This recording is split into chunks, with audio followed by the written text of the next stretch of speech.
Okay, guys, first of all, who are Tommy and Lady Rose in the story, if you'll introduce them to us? So Tommy Stubbins, he doesn't really have a good home life, and he's quite a shy boy to begin with. He doesn't really have many friends, so he seems to turn to insects and animals to sort of become his friends, which I think is quite nice. And animals are a little bit like his freedom in a way, yeah, and I think going on this journey with Dolittle really helps his personality grow and become something bigger. Lady Rose is lady-in-waiting to the Queen, and her job is to persuade Dr. Dolittle to go with her to Buckingham Palace to save the Queen. For both of you, had you read any of the books before you got the part? Had you seen previous, I mean, we've had Rex Harrison, we've had Eddie Murphy, we've had a number of TV versions. Had you seen versions of the story before? I actually haven't. I mean, I was going to read the books because I know Tommy Stubbins is in some of the books. So I was going to try and get an idea of what he's like, but I thought just go in there empty-handed and do my own interpretation of the character. And it worked, so I'm really proud of that, yeah.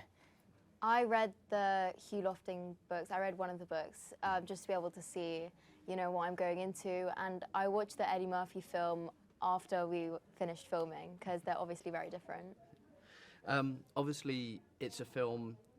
There's one or two effects in the film, one or two CGI creatures. Exactly. Just a bit. One or two things. How was it sort of dealing with that situation? How much experience have you both had with that sort of thing? I mean, I'd had no experience with CGI really whatsoever. Animation a little bit, but like not anything like acting to nothing. I'd had no experience really. So it was quite challenging, but it's cool to do something new, so. I'm exactly the same. I didn't have any experience before this, so it was really cool. By far, probably the biggest special effect is Robert himself. You're sharing the screen with Robert Downey Jr.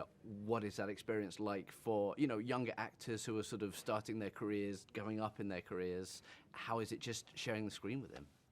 He is so lovely. He's so dedicated to his craft. You could really tell that he had so much fun filming it.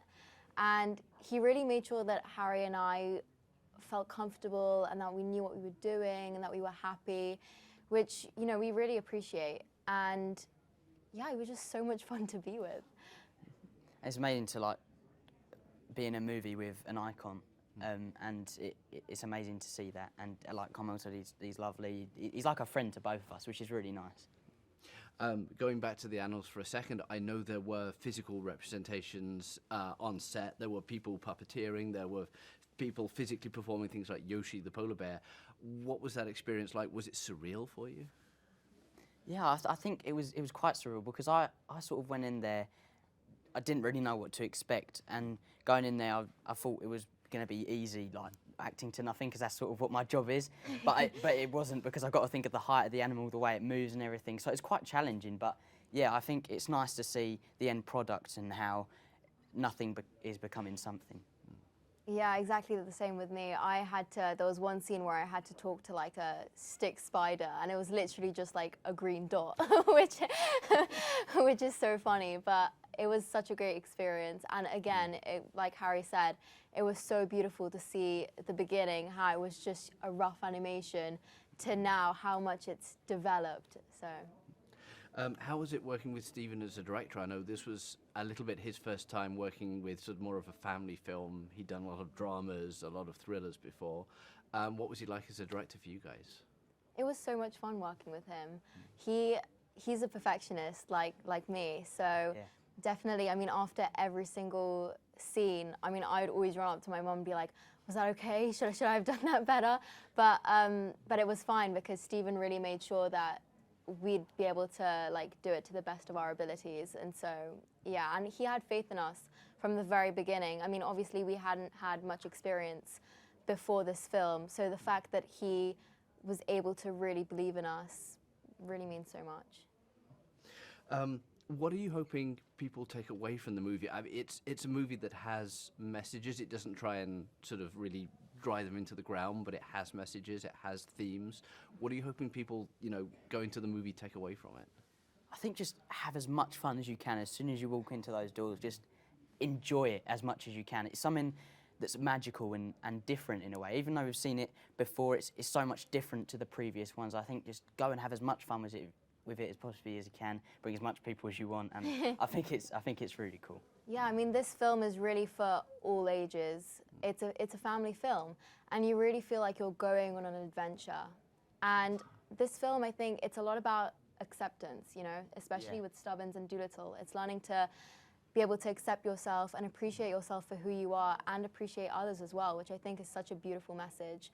And everyone should go see it, really. Yeah. If the two of you could talk to any animal, what animal would you want to chat with, and what would you want to say? Oh, that is a good question. I think probably a wolf, but I don't know what I'd say to it. That's the thing. Yeah, like Kumail was saying previously, like Probably what what's was it like to be a wolf? Yeah. Like something like that. But yeah. I'd probably want to talk to I think a dolphin would be pretty cool because they're really sophisticated and smart and they know their way around. So it'd be really fun to be able to talk to a dolphin. What did you want to bring to the characters? Obviously, you know, you get the roles, you have the script, but you're actors. You're trained to bring things yourselves into it. Was there something in particular that the two of you wanted to just add into your characters? I think that it was nice because Stephen actually let us put our own ideas into it as well. Like there was a part where a dragon passes some wind and then I say, don't worry, nobody heard that. And that was me, and it's nice to see that be incorporated into it. And I think with me and Lady Rose's relationship, sort of like we've got something a little bit romantic going on. So I think it's nice to have some fun with that, and we did have a lot of fun with that on set too. And I mean, Lady Rose, she was never in any of the books, so it was so fun to be able to bring my own input into it and to really play around with her, which was so much fun. When you get a script like this, how did you react when you're told, oh, by the way, you've made the film, it's down to a couple of people, but you've won the role? How did you react? Oh my I had no words. I was in the car at the time, and it was on the Bluetooth thing, and I was just like, I can't believe it. I really didn't think I was going to get it, and it's so awesome to be a part of it as well. And I still have no words now. It is honestly amazing. Yeah, I was in school when my mum found out, and so my parents wanted to tell me in person. So I remember, like, my dad said something to my mum, like he whispered to her, like, we need to tell her. But I didn't know if that was a good thing, like if I got the role, if I didn't get the role.